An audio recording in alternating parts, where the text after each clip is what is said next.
पृथ्वी हमारे सौरमंडल का तीसरा और केवल ऐसा ग्रह है जिस पर जीवन संभव है। यूं तो पृथ्वी की संरचना लगभग 450 करोड़ साल पहले हुई थी, पर पृथ्वी का अंत कब होगा और कैसे होगा, इसका सही अनुमान अभी तक कोई नहीं लगा पाया है।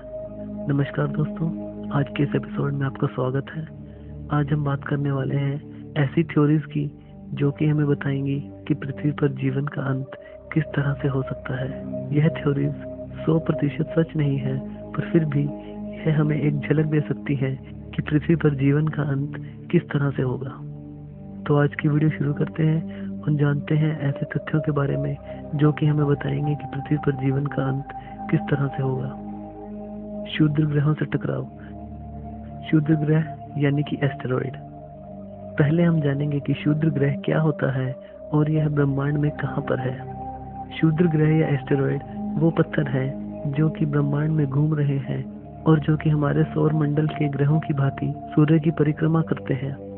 वैसे तो ये पूरे ब्रह्मांड में है, पर दोस्तों हमारे सौर मंडल में यह मंगल और बृहस्पति ग्रह के बीच में एस्टेरॉइड बेल्ट में पाए जाते हैं और जिसमें करोड़ों एस्टेरॉइड हैं जो सूर्य की परिक्रमा कर रहे हैं। ऐसा ही एक एस्टेरॉइड एपोफिस जो कि माना जा रहा था कि धरती से 2036 में टकराएगा और जो कि 300 मीटर चौड़ा था। यूं तो इसका आकार काफी छोटा था, पर अगर यह पृथ्वी से टकराता तो इतनी ऊर्जा पैदा होती जो कि एटम बम से लगभग 1 लाख गुना ज्यादा होती और जो कि धरती पर जीवन को नष्ट करने के लिए काफी थी। पर हमारे वैज्ञानिकों का अनुमान उसके समय को लेकर गलत निकला और वो एस्टेरॉइड 2013 में पृथ्वी के पास से बिना टकराए निकल गया।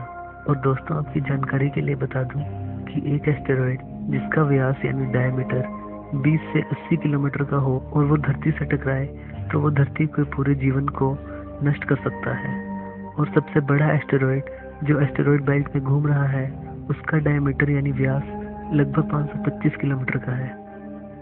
सुपर वोल्केनो इरप्शन या फिर ज्वालामुखियों का फटना। ज्वालामुखी के फटने ने धरती पर जीवन को बहुत बार अस्त व्यस्त किया है और काफी भारी भरकम नुकसान भी पहुंचाया है। माउंट तंबोरा ज्वालामुखी जो कि इंडोनेशिया में स्थित है, उसने सन 1816 में अप्रैल के महीने में बहुत भारी तबाही मचाई और उसमें लगभग 92,000 लोगों को अपनी जान से हाथ धोना पड़ा। और इसके फटने से इस ज्वालामुखी की लंबाई 13,000 फुट से घटकर लगभग 9,000 फुट रह गई थी। और इस ज्वालामुखी का असर सिर्फ यही 92,000 मौतों तक नहीं रहा, इसके फटने से आसमान में रह गई गैसों के कारण वातावरण में तापमान कम रह गया और जिससे फसलें नष्ट हो गई और जो कि और 1 लाख लोगों की मौत का कारण बनी। दोस्तों यह तबाही केवल एक सामान्य ज्वालामुखी यानी वोल्केनो की वजह से हुई थी। सोचिए अगर नॉर्मल ज्वालामुखी की जगह एक सुपर वोल्केनो कभी फट जाए तो क्या होगा। सुपर वोल्केनो के फटने से भारी तबाही होगी। जहां नॉर्मल वोल्केनो में लगभग 1 किलोमीटर क्यूब तक का मैग्मा होता है, वहीं सुपर वोल्केनो में लगभग 1000 किलोमीटर क्यूब तक का मैग्मा होता है। मैग्मा पिघले हुए पत्थर से बनता है जिसका तापमान लगभग 1300 डिग्री सेल्सियस तक होता है। और सुपर वोल्केनो के फटने से बहुत बड़े काले धुएं के बादल बन जाएंगे जो कि सूर्य की किरणों को धरती पर आने से सालों तक रोके रखेंगे और धरती पर जीवन का अंत हो जाएगा। नष्ट होते सितारे।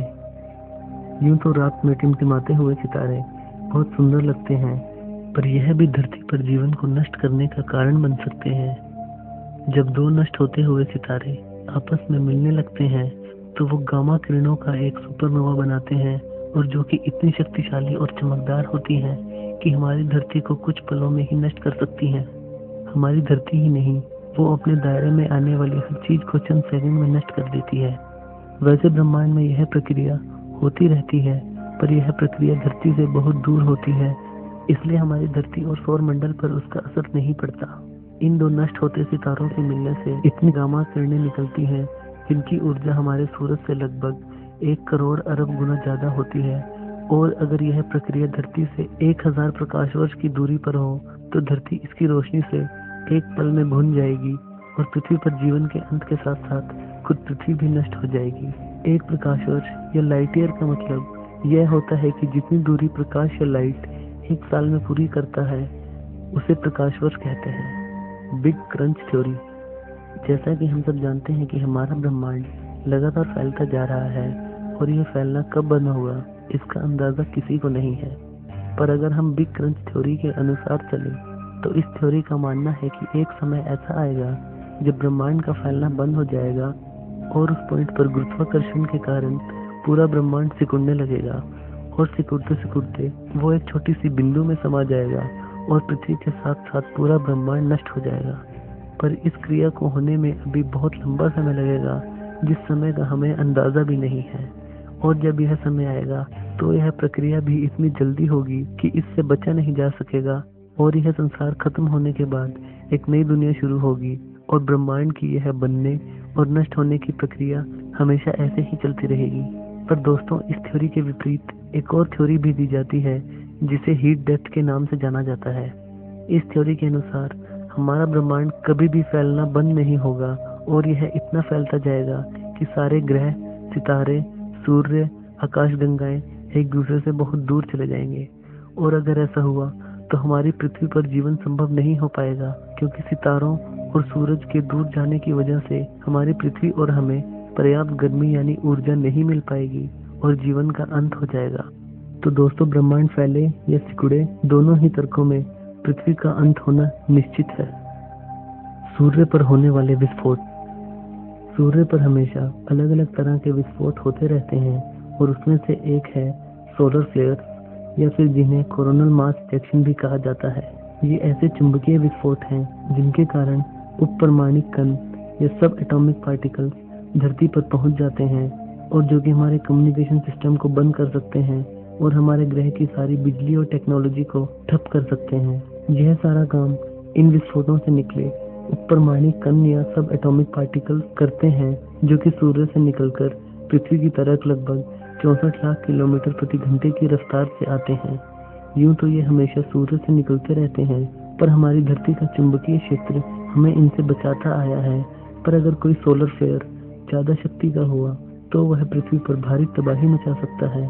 वह हमारे पूरे कम्युनिकेशन सिस्टम को बंद कर सकता है और हमारी पूरी टेक्नोलॉजी को ठप कर सकता है, और जिसके कारण हमारे पूरे ग्रह पर हमेशा के लिए अंधेरा छा जाएगा और हमारा ग्रह धीरे धीरे मौत की आगोश में अग्रसर होता रहेगा। इन विस्फोटों से निकलने वाली आवाज जो कि रिकॉर्ड की गई है वो कुछ ऐसी है।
तो दोस्तों, ये थी 5 थ्योरी जो कि हमें बताती हैं कि पृथ्वी पर जीवन का अंत किस तरह से हो सकता है। दोस्तों, आपको ये मेरी वीडियो कैसी लगी आप मेरे को नीचे कमेंट्स में बता सकते हैं, और अगर आपको मेरी वीडियो पसंद आए तो आप इसे लाइक और शेयर जरूर कीजिएगा।